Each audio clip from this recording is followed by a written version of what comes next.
ആദ്യം തന്നെ എന്നെ ഇന്നിവിടെ സാക്ഷ്യം പറയാൻ അനുഗ്രഹം നൽകിയ എൻ്റെ അമ്മമാതാവിനും ഈശോയ്ക്കും ഹൃദയത്തിൻ്റെ ഭാഷയിൽ നന്ദി സമർപ്പിക്കുന്നു. എൻ്റെ പേര് അജിൻ. ഞാൻ കോട്ടയം അയർക്കുന്നം ഇടവകയിൽ നിന്ന് വരുന്നു.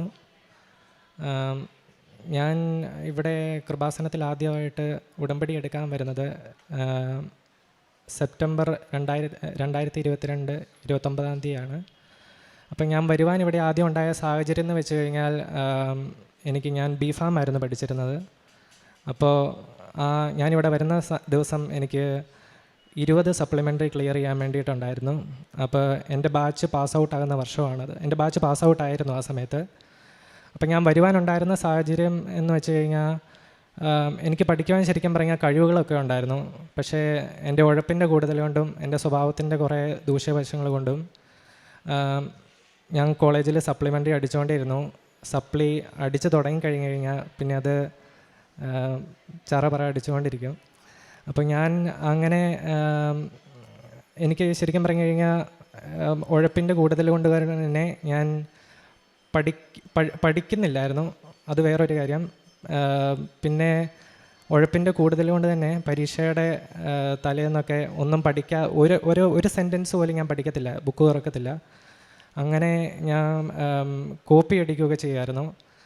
അത് കഴിഞ്ഞിട്ടാണ് എന്നെ കോളേജിൽ പിടിക്കുകയൊക്കെ ചെയ്തു. അങ്ങനെ അതൊരു വലിയ ഇഷ്യൂ ഒക്കെ ആയി കഴിഞ്ഞപ്പോൾ എൻ്റെ അച്ഛൻ അന്ന് വന്നപ്പോഴത്തേക്ക് അച്ഛയുടെ കണ്ണ് നിറയുന്നത് കണ്ടു. അത് ഞാൻ കാരണമാണല്ലോ എന്നുള്ളൊരിതിൽ ഭയങ്കര റിഗ്രറ്റ് എനിക്ക് അന്ന് തോന്നിയിരുന്നു.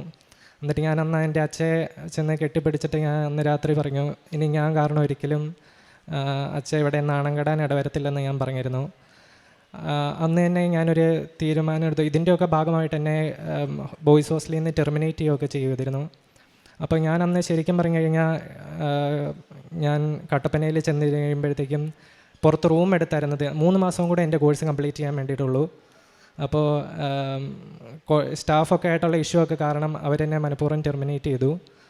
അങ്ങനെ ഞാൻ ഒറ്റപ്പെട്ട റൂമിലൊക്കെ ഇരിക്കുമ്പോഴാണ് അമ്മ എനിക്ക് ഓരോ അച്ഛന്മാരുടെ ടോക്കുകളൊക്കെ എനിക്ക് ഷെയർ ചെയ്യും. ശരിക്കും എൻ്റെ ജീവിതത്തിൻ്റെ ആ ഒരു ഘട്ടത്തിലാണ് എനിക്ക് ആത്മീയപരമായിട്ട് ഞാൻ എന്തെങ്കിലുമൊക്കെ ശ്രദ്ധിക്കാൻ തുടങ്ങി. അമ്മ എനിക്ക് അതുവരെയൊക്കെ ടോക്കൊക്കെ ഷെയർ ചെയ്യും, ഞാനതൊന്നും നോക്കത്തൊന്നുമില്ല. അമ്മയ്ക്ക് ജസ്റ്റ് സീനാക്കിയിട്ട് അമ്മയ്ക്ക് തംസൊക്കെ അയച്ചിട്ട് ഞാൻ പോവും. ഞാനതൊന്നും കാണത്തൊന്നുമില്ലായിരുന്നു. അങ്ങനെ ഇരിക്കുമ്പോൾ ആണ് എനിക്ക് ദൈവത്തോട് അടുക്കണം എന്നൊക്കെ തോന്നി. പക്ഷേ എനിക്ക് പഠിക്കുവാൻ ഉള്ള എൻ്റെ കഴിവുകളെല്ലാം നഷ്ടപ്പെട്ടിരുന്നു അന്നേരം ഞാൻ ശരിക്കും പറഞ്ഞാൽ ഒരു പാരഗ്രാഫുമായിട്ട് രാവിലെ തൊട്ട് ഉച്ച വരെയൊക്കെ ഞാൻ ഇരിക്കും. എനിക്കൊന്നും തലയിൽ കയറുന്നുണ്ടായിരുന്നില്ല. 20 സപ്ലിമെൻ്ററി എനിക്ക് ക്ലിയർ ചെയ്യാനും ഉണ്ട്. അപ്പോൾ ശരിക്കും പറഞ്ഞാൽ അന്ന് എനിക്ക് ബ്ലാങ്ക് ആയിരുന്നു. പിന്നെ എൻ്റെ അവസ്ഥകളൊക്കെ കാരണം തന്നെ ഞാൻ ശരിക്കും എക്സോസ്റ്റഡ് ആയിരുന്നു. ഇനി എങ്ങനെ ഞാൻ മുന്നോട്ട് പോകും, എൻ്റെ കോഴ്സ് കംപ്ലീറ്റ് ആക്കാൻ പറ്റുമോ, ഡ്രോപ്പ് ചെയ്യുമോ, അങ്ങനത്തെയൊക്കെ കുറേ ക്വസ്റ്റ്യൻ മാർക്ക് എൻ്റെ മൈൻഡിലുണ്ടായിരുന്നു. ഞാൻ പിന്നെ പരീക്ഷയ്ക്കൊക്കെ പോകും, പക്ഷേ ഒന്നും പഠിക്കാൻ പറ്റുന്നുണ്ടായിരുന്നില്ല. അങ്ങനെ ഞങ്ങൾക്ക് 8th സെമസ്റ്റർ പരീക്ഷ എഴുതണമെങ്കിൽ 7th സെമസ്റ്റർ വരെ ക്ലിയർ ചെയ്യണം. എനിക്ക് ആ കാലഘട്ടത്തിൽ 3rd സെമസ്റ്റർ തൊട്ടിട്ട് ഇങ്ങോട്ട് മൊത്തം സപ്ലിമെൻ്ററി കിടക്കുന്നുണ്ട്. അവിടെ ഇവിടെയൊക്കെ 1 2 ഒക്കെ ജയിച്ചതല്ലാതെ എനിക്ക് വേറെ ഒന്നും ക്ലിയർ ചെയ്യാൻ പറ്റിയിട്ടുണ്ടായിരുന്നില്ല. ഞാൻ അങ്ങനെ ഇരിക്കുമ്പോഴാണ് 16 സപ്ലിമെൻ്ററി എഴുതിയിട്ടാണ് ഞാൻ ആ 2022 സെപ്റ്റംബറിൽ ഞാൻ ഇവിടെ വരുന്നത്. അപ്പോൾ ഇവിടെ വരുമ്പോഴത്തേക്ക് അത് പെട്ടെന്നൊരു ട്രിഗറിങ് ആയിരുന്നു. അതായത് അമ്മ ഇവിടെ 2019 തൊട്ടിട്ട് ഉടമ്പടി എടുത്തിട്ടുള്ള ആളാണ്. അമ്മ എന്നോട് കൃപാസനം എന്ന് പറയുന്നത് ഞാൻ അവിടെ ഇവിടെയൊക്കെ വീട്ടിൽ കൂടെ മാറുമ്പോഴും ഒക്കെ എന്നോട് പറയുന്നത് ഞാൻ ജസ്റ്റ് ഇങ്ങനെ കേൾക്കും. അത് കേൾക്കാൻ മനസ്സുകൊണ്ട് ഞാൻ കേട്ടിരുന്നില്ല. അപ്പോൾ എനിക്ക് പെട്ടെന്നൊരു ദിവസം ഇതുപോലെ ഒരു തോന്നലുണ്ടായി, ഇങ്ങനെയെങ്കിൽ ഇങ്ങനെ ഇവിടെ ഒന്ന് വന്ന് നോക്കാം. പക്ഷേ എനിക്കിവിടെ ഉടമ്പടി ഉണ്ടെന്നോ ഇത് ഇങ്ങനെ കാര്യങ്ങളെന്നൊക്കെ എനിക്കറിയത്തില്ല. എൻ്റെ ഒരു കോൺസെപ്റ്റിലുള്ളതെന്ന് വെച്ച് കഴിഞ്ഞാൽ ഇവിടെ വന്ന അത്ഭുതം നടക്കുന്ന ഒരു പള്ളിയാണ്, ഇവിടെ വന്ന് പ്രാർത്ഥിച്ച കാര്യങ്ങളൊക്കെ നടക്കും, അങ്ങനെ ഒരു ഇതിലാണ് ഞാൻ ഇവിടെ വരുന്നത്. അങ്ങനെ ഇവിടെ വന്നപ്പോഴാണ് എന്നോട് ഉടമ്പടി എടുക്കണം എന്നുള്ള സംഭവം അമ്മ പറയുന്നത്. അങ്ങനെ ഞാൻ മേളിൽ ചെന്ന് ക്ലാസ്സിലിരിക്കുമ്പോഴത്തേക്കും ആണ് ഉടമ്പടി നിബന്ധനകൾ ഇത്രയുണ്ടെന്നും പിന്നെ 6 നിയോഗങ്ങൾ പോലും എനിക്ക് വെക്കണമെന്നുള്ള കാര്യങ്ങൾ അറിയത്തില്ലായിരുന്നു. ഇവിടെ വന്നു കഴിഞ്ഞ് എനിക്ക് ശരിക്കും പറഞ്ഞാൽ ഇവിടെ ഒരു സ്ട്രൈക്കിംഗ് ആയിട്ട് വന്നത്, ആ മേളിൽ ആ ചേട്ടൻ ഇതുപോലെ പറഞ്ഞു, 6 നിയോഗങ്ങൾ നിങ്ങൾ ചുമ്മാ ഉള്ള നിയോഗങ്ങൾ വെക്കല്ല്, നിങ്ങൾക്ക് ഇമ്പോസിബിൾ എന്ന് തോന്നുന്ന നിയോഗങ്ങൾ എന്തോ അത് നിങ്ങൾക്ക് സമർപ്പിക്കാമെന്ന്. എന്നെ സംബന്ധിച്ച് 20 എണ്ണം ഞാൻ ക്ലിയർ ചെയ്യാമെന്ന് പറഞ്ഞു കഴിഞ്ഞാൽ എന്നെക്കൊണ്ട് ഇമ്പോസിബിൾ ആയിരുന്നു. കാരണം ഞാൻ പറഞ്ഞല്ലോ, എനിക്ക് ഒരു പാരഗ്രാഫ് പോലും എനിക്ക് പഠിക്കാൻ പറ്റുന്നുണ്ടായിരുന്നില്ല. എൻ്റെ ബ്രെയിൻ എല്ലാം എക്സോസ്റ്റഡ് ആയിട്ട് പോയിരുന്നു, ഞാൻ ഉഴപ്പി. അങ്ങനെ ഞാൻ ഇവിടെ വന്ന് നിയോഗങ്ങൾ വെച്ചു. ആദ്യം ഒന്നാമത്തെ കാര്യം എൻ്റെ സപ്ലി ക്ലിയർ ചെയ്യുന്നത്. പിന്നെ 6 നിയോഗം വെക്കണമെന്ന് ഇവിടെ വരുമ്പോഴാണ് ഞാൻ അറിയുന്നത്. അങ്ങനെ 6 എന്തെങ്കിലുമൊക്കെ എഴുതി വെക്കാമെന്നുള്ള ഇതിൽ ചേച്ചിയുടെ കല്യാണം അങ്ങനെ നിയോഗം വെച്ചു. പിന്നെ ഇവൻ നേഴ്സിംഗ് ഫസ്റ്റ് ഇയർ ആയിരുന്നു അന്നേരം. ഇതെൻ്റെ അനിയനാണ്, ഇതെൻ്റെ അമ്മയാണ്.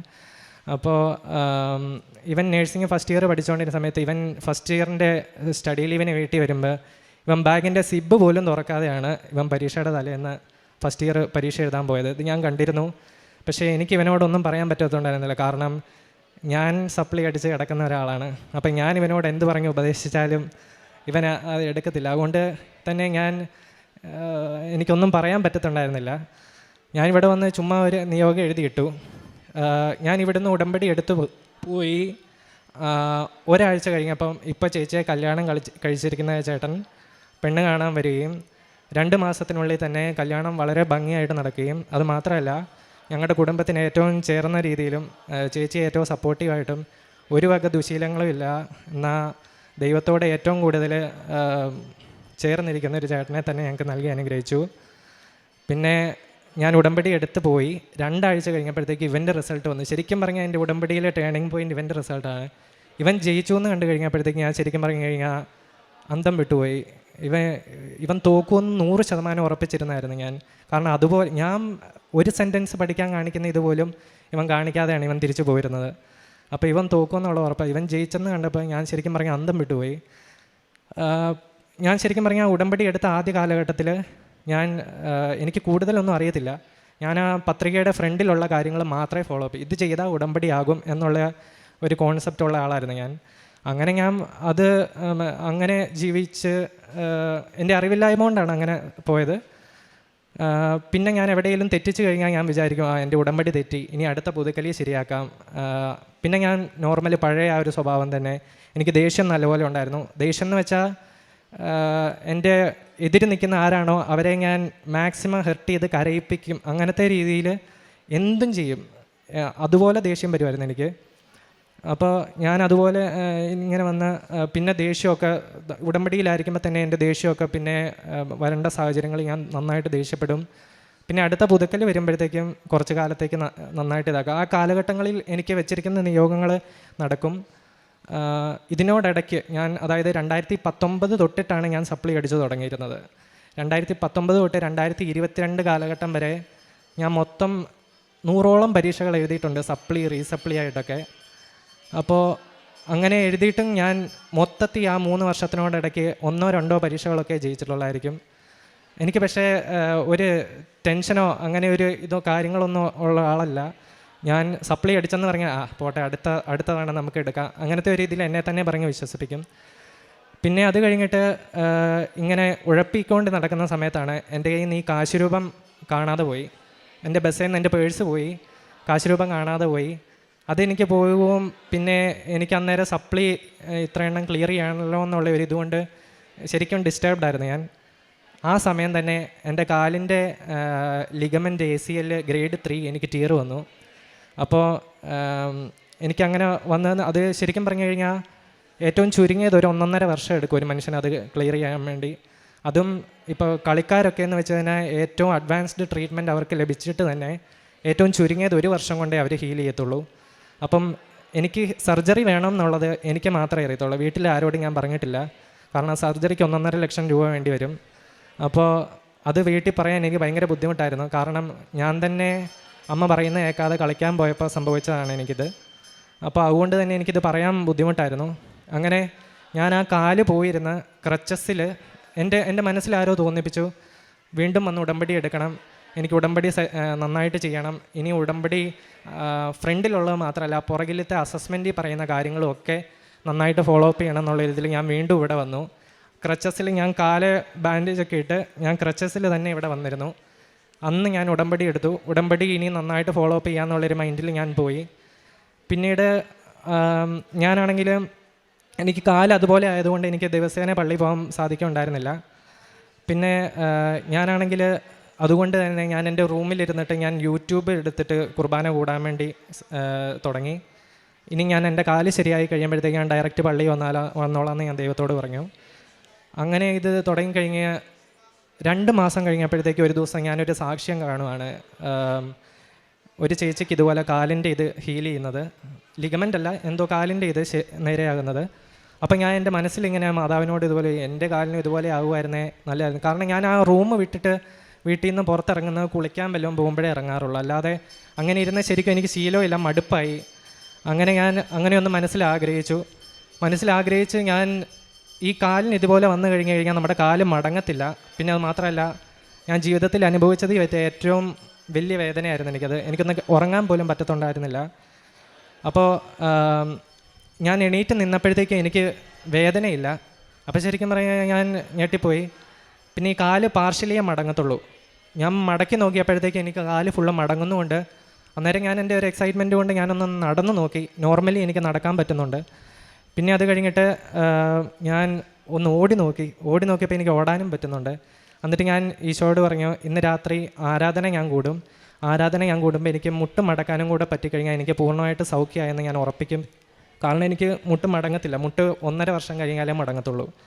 ഞാൻ ആരാധനയ്ക്ക് മുട്ടുകുത്തി നിന്നപ്പോഴത്തേക്ക് എനിക്ക് മുട്ട് കുത്താനും പറ്റുന്നുണ്ട്. പിന്നീട് അത് കഴിഞ്ഞ് ഞാൻ കളിക്കാനും പോയിട്ടുണ്ട്. എൻ്റെ ഈ കാലിനിട്ട് തന്നെ വീണ്ടും ചവിട്ടും കിട്ടിയിട്ടുണ്ട്. എനിക്ക് വീണ്ടും ഒരിക്കലും അങ്ങനെ വന്നിട്ടില്ല. അത് എൻ്റെ അമ്മ മാതാവിൻ്റെ അനുഗ്രഹമാണ്. അപ്പോൾ ഈ ഒരു സംഭവം നടന്നപ്പോഴത്തേക്ക് എനിക്ക് മനസ്സിലായി, ഈ ദൈവം മാതാവ് എന്നൊക്കെ പറയുന്നത് ജസ്റ്റ് ഒരു കഥയോ അല്ലെങ്കിൽ ഒരു മിത്തല്ല, ഇത് ശരിക്കും ഉള്ളതാണെന്നുള്ളത് എനിക്ക് മനസ്സിലായി. കാരണം ഞാൻ എനിക്ക് 1 മിനിറ്റ് അപ്പുറവും ഇപ്പുറവും ഒക്കെ എനിക്ക് എങ്ങനെ വേദന ഉണ്ടായിരുന്നുവെന്നും വേദന പൂർണ്ണമായും സൗഖ്യമായെന്നും എനിക്ക് ബോധ്യപ്പെട്ട കാര്യമാണത്. അത് കഴിഞ്ഞ് ഞാൻ പിന്നീട് എനിക്ക് ശരിക്കും ഞാൻ പറഞ്ഞല്ലോ, എൻ്റെ പഠിക്കാനുള്ള കഴിവെല്ലാം പോയിരുന്നു. പിന്നീട് ഞാൻ മാതാവിൻ്റെ കാശുരൂപം വെച്ച് മാത്രമേ പരീക്ഷ എഴുതിയിട്ട്, അമ്മ എന്നോട് പറയുമായിരുന്നു, ഞാൻ ഇരിക്കുന്ന സീറ്റേ കൊണ്ടുപോയി ഉപ്പ് വിതറണം, കാശുരൂപം പിടിച്ചെഴുതണം, അങ്ങനത്തെ കാര്യങ്ങളൊക്കെ. അവിടെ ചെല്ലുമ്പോൾ നമ്മൾ ഫുള്ള് ചെക്ക് ചെയ്തിട്ടാണ് കയറ്റുന്നത്. ഈ കാശുരൂപമൊക്കെ ഞാൻ കയ്യിൽ തന്നെ പിടിച്ച് കയറും. ഞാൻ മനസ്സിൽ അന്നേരം വിചാരിക്കുന്ന, ഈ മാതാവിൻ്റെ കാശുരൂപം ഇതാക്കിയിട്ട് എന്നെ കയറ്റത്തില്ലെങ്കിൽ വേണ്ട എന്നുള്ള ഒരു ഇതിൽ തന്നെ കയറും. പക്ഷേ എൻ്റെ ആരും അങ്ങനെ ഡീപ്പായിട്ട് ചെക്ക് ചെയ്തിട്ടില്ല. ഞാൻ ഇതുകൊണ്ട് തന്നെ കയറി പരീക്ഷ എഴുതും. ഞാൻ വീണ്ടും പരീക്ഷ എഴുതിയിട്ടും ഞാൻ തോറ്റിട്ടൊക്കെ ഉണ്ട്. അതായത് കഴിഞ്ഞ കാലഘട്ടത്തിലൊക്കെ ഞാൻ വീണ്ടും എനിക്ക് 4th സെം ആയിരുന്നു എന്നെ ഏറ്റവും കൂടുതൽ വലച്ചുകൊണ്ടിരുന്ന സെമ്മ്. 4th എനിക്ക് 2019 തൊട്ടിട്ട് കഴിഞ്ഞ ഒരു വർഷം വരെ 4 സപ്ലി തന്നെ ഞാൻ കുറേ തവണ എഴുതി തോറ്റുകൊണ്ടേയിരുന്നു. അപ്പോൾ ഞാനാണെങ്കിൽ ഈ പരീക്ഷ എഴുതി ഒരെണ്ണമൊക്കെ കിട്ടി. എനിക്ക് ശരിക്കും പറഞ്ഞാൽ ഒരു വിഷമമില്ലായിരുന്നു. കാരണം എനിക്ക് മാതാവ് ഉള്ളിൽ തന്നെ തോന്നിപ്പിക്കും, കാരണം ഇതെന്നേലും ഒരിക്കൽ ഇത് മാറും. ഞാനിവിടെ വന്ന് സാക്ഷ്യങ്ങളുടെ ഇൻഫ്ലുവൻസ് കൊണ്ടും ഒക്കെ എനിക്ക് ബോധ്യപ്പെട്ടിരുന്നു. ഞാനിവിടെ വന്ന് ഉടമ്പടിയിൽ ഈ നിയോഗം വെച്ചിട്ടുണ്ട്, എന്നേലും ഒരിക്കൽ ഈ കാര്യം നടക്കുമെന്നുള്ള എനിക്കൊരു ബോധ്യം ഉണ്ടായിരുന്നു. അതുകൊണ്ട് തന്നെ തോക്കുമ്പോൾ എനിക്കൊരു ഇതില്ലായിരുന്നു, സാരമില്ല അടുത്ത തവണ തന്നെ നമുക്ക് ഇതാക്കാം. എനിക്ക് പക്ഷേ ഉണ്ടായിരുന്ന ഒരു വേദന എന്ന് വെച്ച് കഴിഞ്ഞാൽ അമ്മ കരയുന്നതായിരുന്നു. ഡെയിലി എന്ന് പറയുന്ന പോലെ അമ്മ വീട്ടിലിരുന്ന് ഇങ്ങനെ കരയുമായിരുന്നു. രാത്രി ഞാൻ ഇടയ്ക്ക് ഉറക്കത്തിൽ നിന്നൊക്കെ എണീക്കുമ്പോൾ ഹാളിൽ നിന്ന് അമ്മ പ്രാർത്ഥിച്ചുകൊണ്ട് കരയുന്നതൊക്കെ എനിക്ക് അവിടെ കേൾക്കാമായിരുന്നു. എനിക്ക് അതായിരുന്നു ഒരു ബുദ്ധിമുട്ട്. അല്ലാതെ എനിക്ക് ശരിക്കും പറഞ്ഞു കഴിഞ്ഞാൽ എനിക്ക് തോക്കുന്നത് കൊണ്ട് എനിക്കൊരു കുഴപ്പമില്ലായിരുന്നു. കാരണം എന്നെ ഒരു സാക്ഷിയാക്കുമെന്നുള്ള എനിക്കൊരു ബോധ്യം ഉണ്ടായിരുന്നു. അങ്ങനെ ഞാൻ അത് കഴിഞ്ഞ് വീണ്ടും തോറ്റുകൊണ്ടിരുന്നിട്ടും ഞാൻ എൻ്റെ പ്രതീക്ഷ കൈവിട്ടില്ല. അങ്ങനെ ഞാൻ ചെന്നിരിക്കുമ്പോഴാണ് കഴിഞ്ഞ വർഷം ഇതുപോലെ ഞാൻ ചെന്നിട്ടിരിക്കുമ്പോഴത്തേക്കും എന്നെക്കാളും 4 ബാച്ച് താഴെയുള്ള എൻ്റെ ഒരു ജൂനിയർ, അവരുടെയൊക്കെ കൂടെയാണ് ഞാൻ പരീക്ഷ. എൻ്റെ ബാച്ച് അവിടെ പഠിച്ചുകൊണ്ടിരുന്നപ്പോൾ അവിടെ കോഴ്സിന് കയറിയിട്ടില്ലാത്ത പിള്ളേരുടെ കൂടത്തിൽ വരെ ഞാനിപ്പോൾ സപ്ലി എഴുതിയിട്ടുള്ളവനാണ്. അപ്പോൾ അങ്ങനെ എൻ്റെ 4 ബാച്ച് താഴെയുള്ള ഒരു ജൂനിയറിൻ്റെ കൂട്ടത്തിലാണ് ഇതുപോലെ ഇരിക്കുന്നത്. ഇതുപോലെ ഞാൻ ചെന്നിരിക്കുമ്പോൾ അവൻ കഴിഞ്ഞ വർഷം എന്നോട് പറയുകയാണ്, ഞാൻ ശരിക്കും പറഞ്ഞാൽ ഈ കോഴ്സ് ഡ്രോപ്പ് ചെയ്യേണ്ടവനാണ്, ഞാനിപ്പം ഇവിടെ ഈ കോഴ്സ് പഠിക്കുന്നുണ്ടെങ്കിൽ അതിന് കാരണം അജിൻ ചേട്ടനാണെന്ന് പറഞ്ഞു. അപ്പോൾ ശരിക്കും പറഞ്ഞാൽ ഞാൻ ഞെട്ടിപ്പോയി. എനിക്ക് എന്നാന്നൊരു പിടി കിട്ടുന്നില്ലായിരുന്നു. ഞാൻ എന്നിട്ട് അവനോട് ചോദിച്ചാൽ നിന്നോട് ഞാൻ ശരിക്കും പറഞ്ഞാൽ മനസ്സ് തുറന്ന് ശരിക്കും പറഞ്ഞാൽ മിണ്ടിയിട്ടും കൂടിയില്ല കാര്യമായിട്ട്. അപ്പോൾ എന്നാ സംഭവം എന്ന് എനിക്കറിയില്ല. അപ്പോൾ അവൻ പറഞ്ഞു, അവനിവിടെ ഈ കോഴ്സ് മനസ്സോടെ വന്നെടുത്താണ്. അപ്പോൾ അവൻ ഇവിടെ വന്നു കഴിഞ്ഞിട്ട് സപ്ലി ആദ്യത്തെ 3 സെമ്മിൽ തന്നെ അവൻ ഫുള്ള് വാഷ് ഔട്ടായിരുന്നു. അപ്പോൾ അവനെ കൊണ്ടൊന്നും പറ്റത്തില്ല. അവൻ എന്നിട്ട് റൂമിലൊക്കെ ഇരുന്ന് കരയുമായിരുന്നു. അവൻ എന്നിട്ട് സപ്ലിയൊക്കെ എഴുതി കഴിഞ്ഞിട്ട് അവൻ വീട്ടിൽ പോയിട്ട് പിന്നെ തിരിച്ച് വരത്തില്ലായിരുന്നു. ഞാൻ ഈ കോഴ്സ് ഡ്രോപ്പ് ചെയ്യാന്നുള്ളൊരു മൈൻഡിലിരിക്കുമായിരുന്നു. അങ്ങനെ കോളേജുകാർ അവനെ വിളിച്ചപ്പോഴത്തേക്കാണ് അവൻ വീണ്ടും ഒന്നുകൂടെ വന്നു. ഒരു സപ്ലിമെൻ്ററി ഉണ്ട് അന്നേരം, കഴിഞ്ഞ ഫെബ്രുവരിയിൽ. ആ ഫെബ്രുവരിയിൽ തന്നെ ഈ സപ്ലിമെൻ്ററി തന്നെ എഴുതുന്നുണ്ട് ഞാനും. അപ്പോൾ ഇവരുടെ റൂമിലാണ് ഞാൻ പോയത്. അപ്പോൾ ആ റൂമിലിരുന്ന് ഞാൻ പോകുമ്പോഴത്തേക്ക് ഞാൻ ഈ പത്രികയും തിരിയൊക്കെ ആയിട്ടാണ് ഞാൻ പോകുന്നത്. അപ്പോൾ ഞാൻ അവിടെ ചെന്ന് ഈ തിരിയൊക്കെ കത്തിച്ച് പ്രാർത്ഥിക്കുന്ന അവൻ ചിന്തിക്കുമ്പോഴത്തേക്ക് നോക്കുമ്പം, അതായത് അവനേക്കാളും 4-5 വയസ്സ് മൂത്തതാണ് ഞാൻ. എന്നിട്ടും ഈ ഒരവസ്ഥയിൽ ഇത്രയും തോറ്റിട്ടും ഞാൻ ഈ പ്രാർത്ഥിക്കുന്ന കാണുമ്പോഴത്തേക്ക് അവന് ശരിക്കും പറഞ്ഞാൽ അത്ഭുതമായിരുന്നെന്നാണ് പറഞ്ഞത്. അപ്പോൾ ഒന്ന് പ്രാർത്ഥിച്ച് നോക്കാമെന്നുള്ള ഒരു ഇതിൽ അവൻ സ്വന്തമായിട്ട് ഇങ്ങനെ നേർച്ചയൊക്കെ നേർന്ന് പ്രാർത്ഥിച്ചു. അങ്ങനെ അവൻ 16 സപ്ലി അന്ന് എഴുതി പോയി. അങ്ങനെ വന്നപ്പോൾ അവൻ 3 എണ്ണം ഏതാണ്ട് ക്ലിയർ ചെയ്തു. അവനൊന്നും ജയിക്കാത്ത, അന്ന് വരെ ബിഫാമിൽ ഒരു സബ്ജക്റ്റ് പോലും അവൻ ജയിച്ചിട്ടില്ല. അവൻ അങ്ങനെ 3 എണ്ണം ജയിച്ചപ്പോൾ അവൻ എന്തോ ഒരു സംഭവം ഉണ്ടെന്ന് തോന്നി. അപ്പോൾ അങ്ങനെയാണ് എൻ്റെ ഒരു വിശ്വാസം കണ്ടിട്ടാണ് അവൻ അന്ന് അവിടെ നിന്നത്, കോഴ്സ് ഡ്രോപ്പ് ചെയ്യാതെ. അങ്ങനെ ഇവൻ എന്നോട് പറഞ്ഞു കഴിഞ്ഞപ്പോഴത്തേക്കും ഞാൻ പറഞ്ഞു, നീ ഒന്നും നോക്കണ്ട, കൃപാസനത്തിൽ വന്നാൽ മതി, ജയിക്കാൻ പറ്റും. ഇതിൻ്റെ എല്ലാത്തിനും ഇപ്പം എനിക്ക് ഇപ്പോൾ ഒരു കാര്യം ബോധ്യപ്പെട്ടു. കാരണം എന്നെ ഇത്രയും തോൽപ്പിച്ചത് വഴി നിൻ്റെ ജീവിതത്തിലും ദൈവം എൻ്റെ ഈ തോൽവി കൊണ്ട് ഒരനുഭവം തരാൻ വേണ്ടി, അല്ലെങ്കിൽ നിന്നെ ഇവിടെ വരുത്താൻ വേണ്ടിയിട്ട്, നിൻ്റെ ജീവിതത്തിൽ നല്ലത് തരാൻ വേണ്ടിയിട്ടായിരുന്നു എന്നുള്ള കാര്യം എനിക്ക് ബോധ്യപ്പെട്ടു. അങ്ങനെ പിന്നെ ഇവൻ വിഷമം വരുമ്പോഴൊക്കെ എന്നെ വിളിക്കും, ഈ കാര്യങ്ങളൊക്കെ സംസാരിക്കും. എന്നോട് ഈ ഒരു ഘട്ടമായപ്പോഴത്തേക്ക് എൻ്റെ ആത്മീയപരമായിട്ടുള്ള രീതിയിൽ ഞാൻ ഭയങ്കരമായിട്ടും വളർന്നിരുന്നു. ഞാൻ അന്നേരം എന്തുണ്ടെങ്കിലും ഞാൻ മാതാവിനോട് പ്രാർത്ഥിക്കും. അവൻ്റെ കാര്യമാണെങ്കിലും എന്നോട് ഇതുപോലെ പ്രാർത്ഥന ചോദിക്കുന്നവരുടെ കാര്യമാണെങ്കിൽ ഞാൻ മാതാവിനോട് പ്രാർത്ഥിക്കും. അപ്പം എനിക്ക് ഓരോ വെളിപ്പെടുത്തൽ പോലെ മാതാവ് തരും. അപ്പം ഞാൻ അവനോട് പറയും, ഇല്ല പേടിക്കണ്ട, നീ ജയിക്കും, അങ്ങനത്തെ ഒരു ഇതിലൊക്കെ പറയും. ഇവൻ 1-2 ഒക്കെ വെച്ച് ജയിക്കും, പക്ഷേ അവനെ സംബന്ധിച്ച് അത് വലിയൊരു കാര്യമാണ്. അങ്ങനെ ഞാൻ പറഞ്ഞ് അവനെ കൊണ്ട് വന്ന് ഉടമ്പടി എടുപ്പിച്ചു. അവനും ആ ഉടമ്പടിയൊക്കെ നന്നായിട്ട് ചെയ്യുന്നുണ്ട്. അത് എൻ്റെ 2 ജൂനിയേഴ്സിനെയും കൊണ്ട്, ഇതുപോലെ തന്നെ കിടന്നിരുന്ന 2 ജൂനിയേഴ്സിനെ എൻ്റെ ഈ സപ്ലിയുടെ ഇൻഫ്ലുവൻസ് കൊണ്ട് തന്നെ അവർ 2 പേരും ഇവിടെ കൊണ്ടുവന്നു. അവർക്കും ഉടമ്പടി എടുത്തപ്പോൾ കുറേ അനുഭവങ്ങളുണ്ട്, കുറേ പോസിറ്റിവിറ്റി ഉണ്ടെന്നാണ് പറയുന്നത്. പിന്നെ എനിക്കാണെങ്കിൽ ഞാൻ ഈ കോഴ്സ് ഇങ്ങനെ എഴുതി എനിക്ക് കഴിഞ്ഞ വർഷം ഈ സമയമൊക്കെ ആയിരുന്നപ്പോൾ എനിക്ക് 8 സപ്ലിമെൻ്ററി ക്ലിയർ ചെയ്യാമുണ്ട്. ഞാൻ പറഞ്ഞല്ലോ, എനിക്ക് 4th സെം ആയിരുന്നു ഏറ്റവും എന്നെ ടോർമെൻറ്റ് ചെയ്തിരുന്ന സെമ്മ്. അങ്ങനെ ഈ 4th സെമ്മിന് കഴിഞ്ഞ വർഷം ഞാൻ ഇവിടെ വന്ന് പരീക്ഷ എഴുതിയിട്ട് ഞാൻ ഇവിടെ വന്നിട്ട് ജോസഫച്ചനെ കണ്ട് പ്രാർത്ഥിച്ചിരുന്നു. ജോസഫച്ചൻ എന്ന നേരം എനിക്കൊരു കാശ് രൂപം തന്നു. ഇത് വെച്ച് വിശ്വാസപ്രമാണം ചൊല്ലി ഇനിയും പഠിച്ചാൽ മതിയെന്ന് പറഞ്ഞു. അങ്ങനെ ഞാൻ വന്ന് പിന്നെ പോയി കഴിഞ്ഞ് വീണ്ടും ഇവിടെ വരുന്നത് പുതുക്കാൻ വേണ്ടിയാണ് വരുന്നത്. ആ പുതുക്കാൻ വരുന്നതിൻ്റെ തലേന്ന് എൻ്റെ റിസൾട്ട് വന്നിരുന്നു 4th സെമ്മിൻ്റെ. അപ്പം ഞാൻ അത് അന്നേരം ഓപ്പൺ ആക്കിയില്ല. ഞാൻ പ്രാർത്ഥിച്ചു, മാതാവേ നാളെ ഞാൻ ഇവിടെ വന്ന് പുതുക്കി കഴിഞ്ഞിട്ടേ ഞാൻ ഓപ്പൺ ആക്കത്തുള്ളൂ, അന്നേരം എനിക്ക് ജയിച്ചാൽ മതി എന്നൊന്ന് കണ്ട. ഒറ്റ സബ്ജക്റ്റേ ഉള്ളൂ. ആ ഒറ്റ സബ്ജക്റ്റ് ജയിച്ചാലേ എനിക്ക് 7th സെം എഴുതാൻ പറ്റത്തുള്ളൂ, 4th ജയിച്ചാലേ 7th എഴുതാൻ പറ്റത്തുള്ളൂ. അപ്പോൾ 7th എനിക്ക് ഒറ്റ സബ്ജക്റ്റേ ഉള്ളൂ. അപ്പം ഞാനാണെങ്കിൽ ഇതുപോലെ ഇങ്ങനെ വന്ന് പ്രാർത്ഥിച്ച് കഴിഞ്ഞ് ഇവിടെ വന്ന് ഉടമ്പടി പുതുക്കി ഞാൻ ആ മരത്തിൻ്റെ ചുവട്ടിൽ നിന്നിട്ടാണ് ഞാൻ റിസൾട്ട് ഓപ്പൺ ചെയ്തു. വീണ്ടും ഫെയിലായി. ഞാൻ അമ്മയോട് ഇത് പറഞ്ഞില്ല. ഞാൻ അവിടെ നിന്ന് ഈ മാതാവിനെ നോക്കിയിട്ട് ഞാൻ പറഞ്ഞു, സാരമില്ല, ഇത് എൻ്റെ ജീവിതത്തിൽ അവസാനമായിട്ട് ഞാൻ ഫെയിൽഡ് എന്ന് കാണുന്ന ഒരു റിസൾട്ട് ആയിരിക്കണം, ഇനി അങ്ങോട്ട് മാതാവ് കൊണ്ടുപോയാൽ മതി, എനിക്കൊരു പരാതിയില്ല, മാതാവ് എന്നെ നോക്കിക്കോളൂ എന്ന് എനിക്കറിയാമെന്ന് ഞാൻ അവിടെ നിന്ന് മാതാവിനെ നോക്കി പറഞ്ഞു. പിന്നീട് ഞാൻ പോയി കഴിഞ്ഞിട്ട് ആണ് പുതിയ ഒരിത് വന്നു. അതായത് ഈ 7th സംഭവം വന്നു. 7th സപ്ലി എനിക്ക് വരുന്നത് ജാനുവരി 6-ാം തീയതിയാണ്. അതായത് 7th ഞാൻ എഴുതണമെങ്കിൽ ഞാൻ 4th ജയിക്കണം. 4th പരീക്ഷ എനിക്ക് വരുന്നത് ഡിസംബർ 13-ാം തീയതി. ഡിസംബർ 13-ന് ഞാനിവിടെ വന്നു. അപ്പോൾ തന്നെ ഈ റിസൾട്ട് ശരിക്കും പറഞ്ഞാൽ ജാനുവരി 6-ന് മുമ്പ് വരത്തില്ല. അപ്പോൾ ഞാനാണെങ്കിൽ ഇതുപോലെ ഹൈ യൂണിവേഴ്സിറ്റിയിലൊക്കെ ഇതുപോലെ ബന്ധപ്പെട്ട് കഴിഞ്ഞാൽ എൻ്റെ സാറുമാരെയൊക്കെ ബന്ധപ്പെട്ട് കഴിഞ്ഞപ്പോഴത്തേക്കും അവർ പറഞ്ഞു, ഇത് ഹൈക്കോർട്ടിൽ അപ്പീൽ ചെയ്യണമെന്ന് പറഞ്ഞു. പാടാന്ന് പറഞ്ഞു. ഞാൻ വേറെ കേസിന് പോയിട്ടുള്ള സ്റ്റുഡൻസിനെയൊക്കെ വിളിച്ചപ്പോഴത്തേക്കും അവർ പറഞ്ഞു, നിനക്ക് കിട്ടത്തില്ല എന്ന് പറഞ്ഞു. അതായത് അവന്മാരോട് സംസാരിച്ചപ്പോൾ എനിക്ക് ഭയങ്കര നെഗറ്റിവിറ്റി ആയിരുന്നു. അവന്മാർ പറഞ്ഞത് കിട്ടത്തില്ലെന്ന് പറഞ്ഞു. ഈ ഒരു കേസ് കേട്ടുകൊണ്ടൊന്നും കിട്ടത്തില്ല, വെറുതെ പോകുന്ന പൈസ കളയാമെന്നൊക്കെ പറയും. ഞാൻ എന്നാലും എനിക്ക് കേട്ടപ്പോൾ ഒരു നെഗറ്റിവിറ്റി തോന്നി. ഞാൻ ആ ഫോം ഇതായി കഴിഞ്ഞിട്ട് ഞാൻ വിചാരിച്ചു, പിന്നെ എൻ്റെ കൂട്ടത്തിൽ കൃപാസനം മാതാവ് ഉണ്ട്, മാതാവ് എന്നെ നോക്കിക്കോളൂ എന്നുള്ള രീതിയിൽ ഞാൻ അച്ഛ ഒരു അഡ്വക്കേറ്റാണ്. അപ്പം ഞാൻ അച്ഛയുടെ കോണ്ടാക്ട്സ് വഴി ഒരു ഹൈക്കോർട്ടിൽ ഒരു അപ്പീൽ പോയി. ആദ്യം ഞാൻ യൂണിവേഴ്സിറ്റി ചെന്ന് കഴിയുമ്പോൾ അവർ പറഞ്ഞു ഇത് ഫാർമസി കൗൺസിൽ ഓഫ് ഇന്ത്യയുടെ പെർമിഷൻ ഉണ്ടെങ്കിൽ നിനക്ക് എഴുതാൻ പറ്റത്തുള്ളൂ എന്ന് പറഞ്ഞു. അത് ചുമ്മാ എന്നെ ഓടിക്കാൻ വേണ്ടി പറഞ്ഞതാണ്. ഞാൻ എന്നിട്ട് അവിടെ നിന്ന് തന്നെ എൻ്റെ സാർമാരെ വിളിച്ചപ്പോൾ പറഞ്ഞു ഹൈക്കോർട്ടിൽ തന്നെ പൊക്കോളാൻ പറഞ്ഞു. എന്നിട്ട് ഞാനും അച്ഛൻ കൂടെ ഹൈക്കോർട്ടിൽ അപ്പീൽ ചെയ്തു. എനിക്ക് പാടാണ് ശരിക്കും. ഞാൻ അപ്പീൽ ചെയ്തേക്കുന്നതെന്ന് വെച്ച് കഴിഞ്ഞാൽ ഈ ഇത് ഞാനിപ്പോൾ എഴുതുന്നുണ്ട്, അതിനുള്ളിൽ അടുത്ത മാസത്തിനുള്ളിൽ റിസൾട്ട് വരത്തില്ല. അപ്പോൾ എന്നെ ആ എക്സാം എഴുതാൻ പെർമിറ്റ് ചെയ്യണം.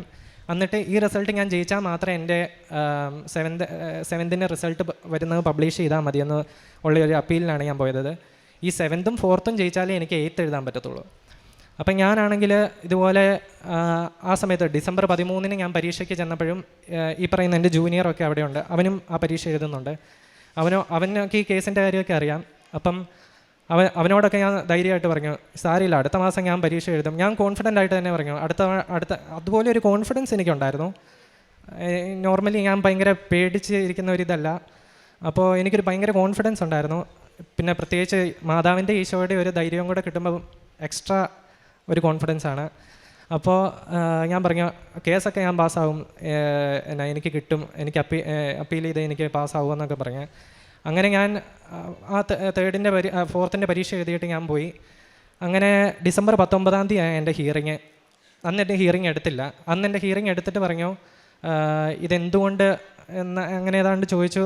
അത് പിന്നെ ഡിസംബർ 24 എൻ്റെ ഹിയറിങ്. ഡിസംബർ 24 എൻ്റെ കേസ് എടുത്തില്ല. പിന്നെ അതിൻ്റെ പിറ്റേന്ന് ഡിസംബർ 25 എൻ്റെ കോളേജിൽ പഠിച്ച തന്നെ 2 പേരുടെ കല്യാണമുണ്ട്. അതായത് 2 പേരും തമ്മിൽ കല്യാണം കഴിക്കുന്നു. തൃശ്ശൂരാണ് കല്യാണം. അപ്പം തലേന്ന് എൻ്റെ കൂട്ടുകാരെല്ലാം തൃശ്ശൂർ പോയി ചേർന്നിട്ടുണ്ട്. ഞാൻ അവന്മാരെന്നെ വിളിച്ചു, എടാ വാ ഇന്ന് രാത്രി അടിച്ചു പൊളിക്കാമെന്നുള്ള രീതിയിൽ പറഞ്ഞു. അങ്ങനെ ഞാൻ അവിടെ ചെന്ന് കഴിഞ്ഞപ്പോൾ ഞാൻ വിളിച്ചപ്പോഴത്തേക്കും ഞാൻ ആദ്യം അവന്മാരോട് ചോദിച്ചു കുർബാന കൂടാൻ പറ്റുമോ എന്ന് ചോദിച്ചു. അപ്പോൾ ഇല്ല ചിലപ്പോഴേ ഉള്ളെന്ന് പറഞ്ഞു. ഞാൻ എന്നിട്ട് ഈ കുർബാന ഇല്ല എന്നുള്ള ഒരു ഇതുകൊണ്ട് തന്നെ ഞാൻ അതിന് പോയില്ല. ഞാൻ എന്നിട്ട് പിറ്റേന്ന് രാവിലെ കുർബാന കൂടിയിട്ട് വെളുപ്പിനെ തന്നെ ഞാൻ ബസ് കയറി തൃശ്ശൂർ ചെന്നു. തൃശ്ശൂർ ചെന്ന് കഴിഞ്ഞപ്പോഴത്തേക്കും ഞാൻ ഇറങ്ങുന്ന സ്റ്റോപ്പായപ്പോൾ ഒരു വൃദ്ധനായിട്ടുള്ള ഒരാൾ എൻ്റെ അടുത്ത് വന്നിട്ട് ചോദിച്ചു എന്നെ ബസ്സിൽ നിന്നൊന്ന് ഇറക്കി തരാമെന്ന് ചോദിച്ചു. അപ്പോൾ ഇത് കാരുണ്യ പ്രവർത്തിയുടെ ഭാഗമല്ലേ എന്ന് കരുതി ഞാനും ഓക്കെ ഞാൻ ഇറക്കാമെന്ന് പറഞ്ഞു. ഈ അപ്പച്ചൻ്റെ അടുത്ത് കണ്ണ് കാണത്തില്ല ഈ അപ്പച്ചൻ എൻ്റെ അടുത്ത് വഴി ക്രോസ് ചെയ്തു. എവിടെ പോകാനാണെന്ന് ചോദിച്ചു. ഞാൻ പറഞ്ഞു ഇന്ന കല്യാണത്തിന്. അപ്പോൾ ആ അപ്പച്ചനും ഇതേ കല്യാണത്തിന് തന്നെ. ഞാൻ എന്നിട്ട് ഈ അപ്പച്ചനെയും കൈ പിടിച്ച് ഓഡിറ്റോറിയത്തിൻ്റെ ഫ്രണ്ട് വരെ ചെന്നു. ഓഡിറ്റോറിയത്തിൻ്റെ ഫ്രണ്ട് വരെ ചെന്നപ്പോഴത്തേക്ക് എൻ്റെ ഒരു കൂട്ടുകാരൻ വിളിക്കുക എവിടെ എത്തിയെന്നും ചോദിച്ചു. അപ്പോൾ ഞാൻ ഈ അപ്പച്ചനോട് പറഞ്ഞു ഒരു മിനിറ്റ് ഞാൻ ഒന്ന് എടുക്കട്ടെ എന്നും പറഞ്ഞു. ഞാൻ തിരിഞ്ഞെന്ന് ഇവനോട് ഞാനൊരു 10 സെക്കൻഡ് സംസാരിച്ച് കാണും. ഇത് കഴിഞ്ഞ് ഞാൻ തിരിയുമ്പോഴത്തേക്ക് ഇങ്ങനെ ഒരാളില്ല അവിടെ. ഇങ്ങനെ ഒരാളില്ലെന്നല്ല, ഒരു അന്ധനായ മനുഷ്യന് ഇവിടുന്ന് എനിക്ക് ആ ഡോർ വരെയുള്ള ദൂരം വരെ ഒരിക്കലും 10 സെക്കൻഡ് ആ മനുഷ്യന് പോകാൻ പറ്റത്തില്ല. അതുപോലെ പ്രായമുണ്ട്. ഞാൻ പിന്നെ അതിൻ്റെ അകത്തൊക്കെ ചെന്ന് നോക്കി, ഫുള്ളും നോക്കി, ഇയാളെ കണ്ടില്ല. പിന്നെ കൂട്ടുകാർ വന്നപ്പോൾ ആ ഒരു മൈൻഡിൽ അങ്ങ് പോയി. ഞാനത് കഴിഞ്ഞിട്ട് വീണ്ടും പിറ്റേന്ന് എൻ്റെ അപ്പീൽ പാസ്സായി. എനിക്ക് കോർട്ടിൽ പെർമിറ്റ് ചെയ്തു എന്നെ 7th സെമസ്റ്റർ എഴുതാൻ വേണ്ടിയിട്ട്.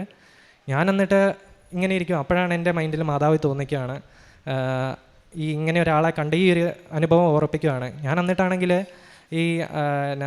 എൻ്റെ ആ കല്യാണം കഴിച്ചവരെ അവരെ വിളിച്ചു. ഇന്നപോലെ ഒരു അനുഭവം ഉണ്ടായി. അവരുടെ വീടിൻ്റെ അടുത്ത് ആ അപ്പച്ചൻ തൊട്ടിപ്പുറത്തെ വീടാണെന്നാണ് പറഞ്ഞത് ഈ കല്യാണം കഴിക്കുന്നതിൻ്റെ. ഞാൻ അവനെ വിളിച്ചു ചോദിച്ചപ്പോൾ ഇങ്ങനെ ഒരാൾ അവിടെ ഇല്ല. ഞാൻ ശക്തമായി വിശ്വസിക്കുന്നു അത് മാതാവ് ഈശോയാണെന്നുള്ളത്. അങ്ങനെ എൻ്റെ 7th സെമ്മും ഞാൻ എഴുതി. 7th സെം എനിക്ക് നല്ല പാടായിരുന്നു. ഞാൻ എഴുതിയത് വെച്ചിട്ട് ഞാൻ നന്നായിട്ട് പഠിച്ചിട്ടാണ് പോയത്. പക്ഷേ ഒരു വല്ലാത്ത ക്വസ്റ്റ്യൻ പേപ്പർ ഞാൻ തോക്കുമെന്ന് ഉറപ്പായിരുന്നു. പക്ഷേ എനിക്ക് കോൺഫിഡൻസ് ഉണ്ടായിരുന്നു ഞാൻ ജയിക്കുമെന്നുള്ളത്. ഞാൻ എന്നിട്ട് എനിക്ക് റിസൾട്ട് വന്നു. 4th സെമ്മും ജയിച്ചു, 7th സെമ്മും ജയിച്ചു. ഞാനത് കഴിഞ്ഞിട്ട് 8th സെമസ്റ്റർ പരീക്ഷ എഴുതി. 2 തോക്കുമെന്നുള്ള എനിക്ക് ഉറപ്പായിരുന്നു. ഞാൻ മാതാവിനോട് പറഞ്ഞു ഞാൻ ജയിച്ചു കഴിഞ്ഞാൽ ഞാൻ ഇവിടെ വന്ന് ആദ്യം മാതാവിനോട് ഈശോയുടെ മുഖത്ത് നോക്കിയേ ഞാൻ എൻ്റെ റിസൾട്ട് എൻ്റെ വായിൽ നിന്ന് ഒരാൾ കേൾക്കത്തുള്ളൂ. ഞാൻ അമ്മയോട് പോലും പറഞ്ഞിട്ടുണ്ടായിരുന്നില്ല. ഇന്നലെ ഉച്ചയ്ക്ക് എൻ്റെ റിസൾട്ട് വന്നു. ഞാൻ പാസ്സായി. ഒരിക്കലും എൻ്റെ ഫുൾ എബിലിറ്റി പോയതാണ്. മാതാവും ഈശോയും അനുഗ്രഹിച്ചുകൊണ്ട് മാത്രമാണ് ഞാൻ ജയിച്ചത്. അത് കഴിഞ്ഞിട്ട് എൻ്റെ ഒരു ഫ്രണ്ടിന് ഓസ്ട്രേലിയക്ക് ഇതുപോലെ പോകണമെന്ന് ജർമ്മൻ പഠിക്കുന്നുണ്ടായിരുന്നു. B1 B2 ഭയങ്കര പാടായിരുന്നു. അപ്പോൾ ആൾ എന്നോട് ഇതുപോലെ പറഞ്ഞു. ഞാൻ ആൾക്ക് വേണ്ടി നിയോഗം വെച്ചിട്ട് പ്രാർത്ഥിച്ചു. അങ്ങനെ കഴിഞ്ഞ മാസം സാക്ഷ്യം പറഞ്ഞ് ആൾ ഓസ്ട്രേലിയക്ക് പോവുകയും ചെയ്തു. ഇത്രയേറെ അനുഗ്രഹങ്ങൾ എനിക്ക് തന്ന അമ്മ മാതാവിനും ഈശോയ്ക്കും നന്ദി പറയുന്നു. ഞാൻ കാരുണ്യപ്രവർത്തികളായിട്ട് ഞങ്ങൾ കുടുംബപരമായിട്ട് വൃദ്ധസദനങ്ങളിൽ പോയി ഹെൽപ്പ് ചെയ്യുകയും ഒക്കെ ചെയ്തിട്ടുണ്ട്. പിന്നെ ഞാൻ എല്ലാ മാസവും വന്നിട്ട് ഇവിടെ പത്രം മേടിക്കും. പത്രം മേടിച്ച് കഴിഞ്ഞ് ഞാൻ അത് കൊണ്ടുപോയി വെഞ്ചരിച്ചിട്ടേ ഞാൻ ജപമാലയൊക്കെ ഈ ഞാൻ കൊടുക്കുന്നവരെ അനുഗ്രഹിക്കണേ എന്നുള്ള ഇതിൽ ഞാൻ ജപമാല ചൊല്ലിയിട്ടേ ഞാനിത് കൊടുക്കാൻ തുടങ്ങത്തുള്ളൂ. പിന്നെ ആത്മീയപരമായിട്ടുള്ള എനിക്കുണ്ടായിട്ടുള്ള ഉയർച്ച, ഞാൻ ഏറ്റവും ചെറിയ വിശുദ്ധ കുർബാന എവിടെയോ അവിടെ പോകാൻ നോക്കിക്കൊണ്ടിരുന്ന ആളായിരുന്നു പണ്ട്. ജപമാലയാണെങ്കിൽ ഏറ്റവും പെട്ടെന്ന് എങ്ങനെ തീർക്കണം എന്നുള്ള ആളായിരുന്നു ഞാൻ. എനിക്ക് ദൈവത്തോട് ഇഷ്ടക്കുറവൊന്നുമില്ല, പക്ഷേ ഈ കാര്യങ്ങളിൽ കൂടുതൽ ടൈം സ്പെൻഡ് ചെയ്യാനൊന്നും എനിക്ക് ഇതില്ലായിരുന്നു. ഞാൻ ഇപ്പം ഡെയിലി 2-3 മണിക്കൂറോളം പേഴ്സണലി പ്രെയർ ചെയ്യലും, പിന്നെ അത് മാത്രമല്ല എല്ലാ ദിവസവും വൈകിട്ട് ഞങ്ങളുടെ അടുത്തുള്ള കുരിശുപള്ളിയിൽ പോയി തിരിയൊക്കെ കത്തി. ഇതൊക്കെ കണ്ട് എൻ്റെ കൂട്ടുകാർ തന്നെ എന്നോട് ചോദിക്കും, ഇവനിതെന്നാ പറ്റി. ഇപ്പോഴും എന്നെ കുറേ പേര് കളിയാക്കും. എന്നാ ഇതെന്നെ നിനക്കിപ്പോൾ പെട്ടെന്ന് തന്നെ നീ ആത്മീയപരമായിട്ടുള്ള ഉയർച്ചയാണ് അത് സംഭവങ്ങളൊക്കെ അങ്ങനത്തെ രീതിയിൽ ചോദിക്കും. പിന്നെ ഞാൻ അപ്പുറത്തും ഇപ്പുറത്തും ഞാൻ കിടക്കുമ്പോഴത്തേക്കും എൻ്റെ ഒരു ഈശോയുടെയും മാതാവിൻ്റെയും ഒരു രൂപമുണ്ട്. ഞാൻ എല്ലാ ദിവസവും രാത്രി കയറിയിരുന്ന ഈശോയുടെ മാതാവിനോട് ഞാൻ സംസാരിക്കും. എൻ്റെ പ്രാർത്ഥനയെന്ന് വെച്ച് കഴിഞ്ഞാൽ ഇപ്പം നമ്മൾ സാധാ പഠിച്ച് പ്രാർത്ഥിക്കുന്ന പോലത്തെ പ്രാർത്ഥനകളല്ല, ഞാൻ ടോക്ക് ചെയ്യുവാണ്. അപ്പോൾ ഞാൻ ഇങ്ങനെ ഈശോയോടും മാതാവിനോടും രാത്രി കിടക്കുമ്പോഴത്തേക്ക് ഇങ്ങനെ കുറേ സംസാരിക്കും. അപ്പുറത്തും ഇപ്പുറത്തും കിടക്കുന്ന പോലത്തെ രീതിയിൽ ഞാനത് ജീവനുള്ള ഈശോയും മാതാവും ആണെന്ന് തന്നെ ഉറച്ച് വിശ്വസിക്കുന്നു. ഇത് മാത്രമല്ല, ഞാൻ എൻ്റെ റിസൾട്ട് ഓപ്പൺ ആക്കുമ്പോഴത്തേക്കും നമുക്കറിയാം നമ്മുടെ ഫോണിൻ്റെ സെൻസർ നമ്മുടെ ഫിംഗറിനെ വർക്ക് ചെയ്യത്തുള്ളൂ. എൻ്റെ ഈ ഇപ്പുറത്ത് ഇരിക്കുന്ന ഈശോയുടെ കുരിശിൻ്റെ അറ്റം വെച്ച് ഞാൻ എൻ്റെ ഫോണെ എൻ്റെ ഹോൾ ടിക്കറ്റിൻ്റെ നമ്പർ ഇങ്ങനെ അടിച്ചിട്ടാണ് വരുന്നത്. അത് ഓരോ നമ്പർ എൻ്റെ കുരിശിൻ്റെ അറ്റം ഈ ഫോണെ സെൻസ് ചെയ്യും. അങ്ങനെ ഈശോയാണ് എൻ്റെ റിസൾട്ട് തുറക്കുന്നതെന്നുള്ള ഒരു കോൺസെപ്റ്റിലാണ് ഞാൻ അങ്ങനെ ചെയ്യുന്നത്. അങ്ങനെ തന്നെയാണ് ഞാൻ ഇതുവരെ ജയിച്ചതും. ഓക്കെ. 2 ദിനവൃത്താന്തം 32-ാം അധ്യായം 8-ാം തിരുവചനം നമ്മളോട് പറയുന്നു, മാംസലമായ ഹസ്തമാണ് അവനോടൊത്തുള്ളത്, നമ്മോടുകൂടെയുള്ളത് നമ്മുടെ കർത്താവായ ദൈവവും. അവിടുന്ന് നമ്മെ സഹായിക്കുകയും നമുക്ക് വേണ്ടി പൊരുതുകയും ചെയ്യും. അജിനും കുടുംബവും ഇവിടെ പങ്കുവെച്ച വലിയൊരു മഹാസാക്ഷ്യമാണ് നാം കേട്ടത്. അജിനെയും കുടുംബത്തെയും തൻ്റെ സഹോദരനെയും പ്രത്യേകിച്ച് പ്രത്യക്ഷീകരണത്തിൻ്റെ സാക്ഷിയാക്കിയ ഒരു വലിയ മനോഹരമായ സാക്ഷ്യമാണ് നാം ക്ഷമയോടെ കേട്ടുകൊണ്ടിരുന്നത്. എനിക്കറിയാമായിരുന്നു ഈ സാക്ഷ്യം ഒരല്പം സമയക്കൂടുതലെടുക്കും. പക്ഷേ അജിൻ്റെ ഒരു വളരെ പരാജയത്തിലേക്ക് കൂപ്പുകുത്തിയ ഒരു വ്യക്തിയുടെ, ഒരു യുവാവിൻ്റെ സാക്ഷ്യം വളരെ ക്ഷമയോടെ കേൾക്കുക എന്നുള്ളത് ഒരു വലിയ കാരുണ്യപ്രവൃത്തി കൂടിയാണെന്ന് എനിക്ക് തോന്നുകയായിരുന്നു. അജിൻ്റെ വിശ്വാസത്തിലേക്ക് തിരിച്ചു വരുവാനുള്ള അമ്മയുടെ അശ്രാന്ത പരിശ്രമമാണ് ഇതിനെല്ലാം കാരണമെന്ന് നമുക്ക് ഈശോയോട് നന്ദി പറയാം. മക്കളെ ഈശോയിലേക്ക് അടുപ്പിക്കുവാൻ വേണ്ടി ഒരമ്മയുടെ കണ്ണുനീരെന്തു മാത്രമാണെന്ന് നാം കാണുകയായിരുന്നു. ഞാൻ ഓർക്കുകയാണ്, ഒരിക്കൽ എൻ്റെ ഒരു സുഹൃത്ത് ഇങ്ങനെ പെട്ടെന്ന് വളരെ കരയുന്ന ഒരു ടീച്ചർ സ്റ്റാഫ് എപ്പോഴും കരയുമായിരുന്നു, അവരുടെ കുടുംബത്തിനെല്ലാ സങ്കടങ്ങളും. അപ്പോൾ എനിക്കെല്ലാം ഒരു തമാശയായിരുന്നു ഒരു കാലഘട്ടത്തിൽ. അപ്പോൾ ഞാൻ ഈ സുഹൃത്തിരുന്ന് കരയുമ്പോഴെല്ലാം ദൈവവചനം പറയുന്നുണ്ടല്ലോ, നിൻ്റെ കണ്ണുനീർ ഞാൻ കുപ്പിയിൽ ശേഖരിക്കുമെന്ന്. അന്നാണ് എനിക്ക് മനസ്സിലായത്, കുറച്ച് നാളത്തേക്കുള്ള ഒരു ഇഞ്ചക്ഷൻ സിറിഞ്ച് കുപ്പിയിലായിരുന്നു ഞാൻ ആ കണ്ണുനീർ ശേഖരിച്ചിരുന്നത്. പക്ഷേ നമ്മുടെ കണ്ണുനീരെല്ലാം ഒരു കടൽ പോലെ അത്രമാത്രം കണ്ണുനീർ നമ്മുടെ കണ്ണിൽ നിന്ന് ഒഴുകി വീഴുന്നുണ്ടെന്നുള്ളത് ഒരു യാഥാർത്ഥ്യം ഞാൻ തിരിച്ചറിഞ്ഞ ഒരു സമയം ഉണ്ടായിട്ടുണ്ട്. തമാശയായിരുന്നെങ്കിലും കൂടി നമ്മുടെ കണ്ണുനീരെല്ലാം ദൈവം ഒരു ടാങ്കിലായിരിക്കും, എത്ര വലിയ കുപ്പിയായിരിക്കും അതെന്ന് ഞാൻ കരുതുകയാണ്. മദ്യപാനികളായിട്ടുള്ള, ഡ്രഗ് അഡിക്റ്റഡ് ആയിട്ടുള്ള മക്കളുടെ എല്ലാം ആ കുപ്പിയിലേക്ക് വീഴുന്ന കണ്ണുനീരും മക്കളുടെയും ജീവിത പങ്കാളിയുടെയും എല്ലാം കണ്ണുനീർ എത്രയാണെന്ന് ഞാനന്ന് മനസ്സിലാക്കിയിട്ടുണ്ട്. നമുക്ക് പ്രാർത്ഥിക്കാം. അജിൻ ഒരു വലിയ പരാജയത്തിൽ നിന്നും വളരെ ഉന്നതമായ ഒരു ലെവലിലേക്ക് ആത്മീയമായി ഉയർത്താൻ ദൈവം കൊടുത്ത ഒരു വലിയ സാക്ഷ്യമാണിത്.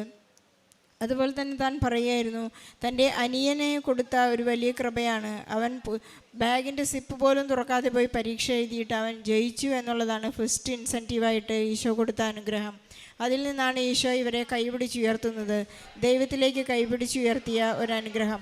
പലപ്പോഴും ഉണ്ടാകുന്ന ഒരു കാര്യം ഇതാണ്, ഫസ്റ്റ് ഇൻസെൻറ്റീവ് ഗ്രേസ് കിട്ടിക്കഴിഞ്ഞാൽ ഇതെല്ലാം ഇനി ഉടമ്പടി നിബന്ധനകൾ പാലിച്ചാൽ ഇതെല്ലാം ഞങ്ങൾക്ക് ഗ്രാൻഡഡ് ആണ് എന്ന് വിചാരിക്കുമ്പോഴാണ് വീണ്ടും നാം കൂപ്പുകുത്തി പഴയതിനേക്കാൾ പിന്നത്തതായി നാം വീണു പോകുന്നത് എന്ന് നാം മനസ്സിലാക്കുന്ന രാജ്യൻ്റെ ജീവിതത്തിലൂടെ നമുക്ക് മനസ്സിലാക്കാൻ സാധിക്കും. സുവിശേഷത്തിൽ പറയുന്നത് പോലെ ഇല്ലാത്തവനിൽ നിന്ന് ഉള്ളതും കൂടി എടുത്ത് ഉള്ളവന് കൊടുക്കുമെന്ന് ഈശോ പറയുന്നുണ്ട്. വിശ്വസ്തരായവർക്ക് മാത്രമേ വിശ്വസ്തത എന്ന വലിയൊരു സമ്മാനം ഈശോ നൽകുകയുള്ളൂ. പരിശുദ്ധ അമ്മയിലൂടെ കുടുംബത്തിന് നൽകിയ വളരെ വളരെ വലിയ അനുഗ്രഹങ്ങളാണ് നാം കേട്ടുകൊണ്ടിരുന്നത്. സമയച്ചുരുക്കത്തിൻ്റെ അമ്മ, സഞ്ചാരി മാതാവ്, എല്ലാ കേസുകെട്ടിലേക്കും, എല്ലാ തുറക്കാൻ സാധിക്കാത്ത ഫയലുകളിലേക്കും, എല്ലാ അസുഖങ്ങളിലേക്കും അസ്വസ്ഥതകളിലേക്കും ഇവരുടെ കുടുംബത്തിലേക്ക് കടന്നു ചെന്ന ഒരു പരിശുദ്ധ അമ്മയ്ക്ക് വേണ്ടിയുള്ള സാക്ഷ്യം നമുക്ക് ഈശോയ്ക്ക് നന്ദി പറയാം. ഈശോയിൽ നിന്നെല്ലാം നേടിക്കൊടുക്കാൻ പരിശുദ്ധ അമ്മയ്ക്ക് സാധിച്ചു. നാം എത്ര വലിയ ബലഹീനത ഉള്ളവരായാലും പാപികളായിരുന്നാലും പരിശുദ്ധ അമ്മ നമ്മെ ചേർത്ത് പിടിക്കുന്ന, കൈകളിൽ കോരിയെടുക്കുന്ന ഒരു വലിയ ജീവിത സാക്ഷ്യത്തിന് നമുക്ക് ഈശോയ്ക്കും പരിശുദ്ധ അമ്മയ്ക്കും വലിയൊരു കൈയടി നൽകിക്കൊണ്ട് ഈ സാക്ഷ്യം നമുക്ക് യൂത്തിന് വേണ്ടി പ്രാർത്ഥിച്ചുകൊണ്ട് സമർപ്പിക്കാം. അത്യപൂർവ ദൈവാനുഭവങ്ങൾ ഇനി നിങ്ങൾക്കും സ്വന്തം. ഈ യൂട്യൂബ് ചാനൽ ഇതുവരെ സബ്സ്ക്രൈബ് ചെയ്തിട്ടില്ലെങ്കിൽ ഇപ്പോൾ തന്നെ സബ്സ്ക്രൈബ് ചെയ്യുക. ഈ വീഡിയോ ഇപ്പോൾ തന്നെ നിങ്ങളുടെ സുഹൃത്തുക്കൾക്ക് ഷെയർ ചെയ്തുകൊണ്ട് കർത്താവിൻ്റെ പ്രേക്ഷിതരാകുക.